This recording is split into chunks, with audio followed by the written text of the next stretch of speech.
പന്നം പിള്ള എത്താൻ ജയിലിനകത്ത് quotation business നടത്തുവാ. എന്നതാ ദാണ്ട ദേഹത്തോട്ട് കളിച്ചാലുണ്ടല്ലോ താൻ ആരുവാ? അയ്യോ, ഇവിടെ കൊണ്ടുവന്ന് മുന്നിൽ നിർത്തിയിട്ട് നിനക്ക് കാര്യം മനസ്സിലായില്ല അല്ലയോടാ? നിന്റെ വനിതാ ജയിലിലെ ഭരണം ഇന്നത്തോടെ തീരുവാ. തടവുകാരികൾക്ക് പൈസ കൊടുത്ത് കൊലപാതകം അറിയുകയും ചെയ്യുന്നു. ആയുസ് ഒടുങ്ങുന്നവരെ നീ സെൻട്രൽ ജയിലിനകത്താണ്. എന്റെ പൊന്ന് ഡേവിഡ്, അപ്പൊ നിനക്ക് എന്നെ അറിയാം. ഇത്രയും വെയിറ്റ് ഇട്ടിടിക്കാൻ കോട്ടയത്ത് പിന്നെ വേറെ ആരാ ഉള്ളത്? ഒരബദ്ധം പറ്റിയതാന്നേ. എല്ലാം തത്ത പറയും പോലെ ഞാൻ പറയാം.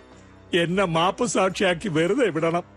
പിള്ളേര് 4 ഒന്നുപോലും പച്ച പിടിച്ചിട്ടില്ല. അമ്മാച്ചായ പാവാ പ്രാരാബ്ധകാരനാ. പുള്ളിയെ വിട്ടേക്കാം. പുള്ളിക്കാരൻ ബൈനാക്കോഴ്സിലൂടെ പെണ്ണുങ്ങളെ കുളി തന്നെ കണ്ട് ജീവിച്ചോട്ടെ.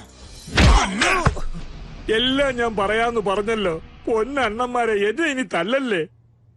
വർഗീസ് MC പോളിന്റെ നിഴലായി നടക്കുന്ന മലങ്കരയുടെ നേതാവ്.